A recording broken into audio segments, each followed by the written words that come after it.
everybody, it's shame busting coach Jen Bovey here from www.jenbovey.com, and I wanted to talk to you today about apologizing. The title of this video is I'm sorry for a reason. So a long time ago in my past, I don't even know how long, so I just said a long time ago, I used to apologize for everything, and it's still one of my husband's biggest pet peeves. He'll always be like, why are you sorry? And I'm like, well, I'm not sorry, I didn't do anything wrong, I'm just sorry that you're feeling that way. I'm empathizing with you. But there was a time in my past where I apologized for everything. I apologized for breathing. I apologized for living. I apologized for existing. I apologized for being late. I apologized for being an inconvenience. I apologized for all this stuff. And what I realized at one point was that kind of made my actual apologies less valid because I became so accustomed to everything. It was just something I said off the top of my head. I'm sorry. I'm sorry. I'm sorry. And so I really began to stop saying I'm sorry and to start thanking people. So when I show up for dinner and I'm a couple minutes late, I'm like, thanks for waiting for me. Or if I run into somebody, I'm like, thanks for understanding. Whatever. Because that changes the vibration of my experience. And I then can allow myself to become unapologetic. See Chip over there?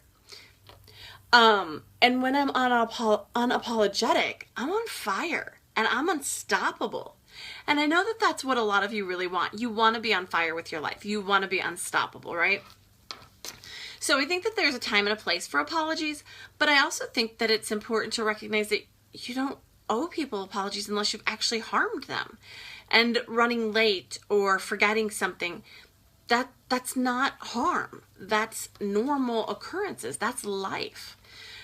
We had a refrigerator delivered today, and I was so excited because we were going to have a refrigerator back. Ours caught on fire last week. And the guys carried it up the stairs, because we live in a bi-level, and it's now in our living room, because the entry to get the refrigerator into the kitchen is not wide enough. And I watched my husband interact with these guys, and rather than saying, I'm sorry you have to carry it up the stairs and leave it in the living room, he was like, thanks for doing that. And they were like, oh yeah, no problem. And I was like, that's not how people with shame would interact with them. They'd be like, I'm so sorry you have to carry it up the stairs. And I'm sorry that you can't do your job and hook it up in the kitchen. And I'm sorry that this is such an inconvenience for you. And he was just like, thanks for doing that.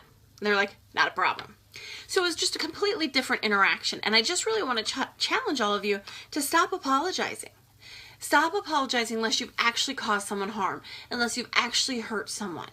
And start thanking people for understanding. Start thanking them for waiting. Start thanking them for making an allowance for you. Here's another interesting fact. One day we were leaving home and we were going to the pharmacy to pick up this prescription that I really needed. I don't remember what it was. It must have been thyroid stuff. And we were like 15 minutes until the store closed. And we lived an hour and a half from that particular pharmacy. And so I said to my husband, we're never going to make it in time. And he's like, hand me the phone.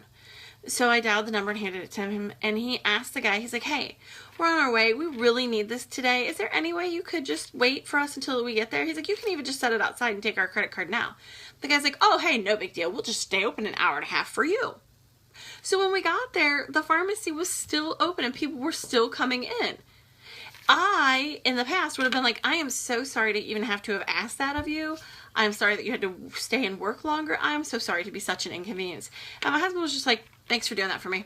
The guy's like, not a problem. I appreciate you asking. I was just over there thinking, what is this even? So your challenge for this weekend is to stop apologizing. Unless you've actually harmed someone, unless you've actually hurt someone. Stop apologizing for being late. Stop apologizing for being human. Stop apologizing for making mistakes. Stop apologizing for being less than perfect, because perfectionism is deeply rooted in shame. All right, that's your challenge. I'll be back on Sunday night to check in to see how you did. Have a great weekend. Bye.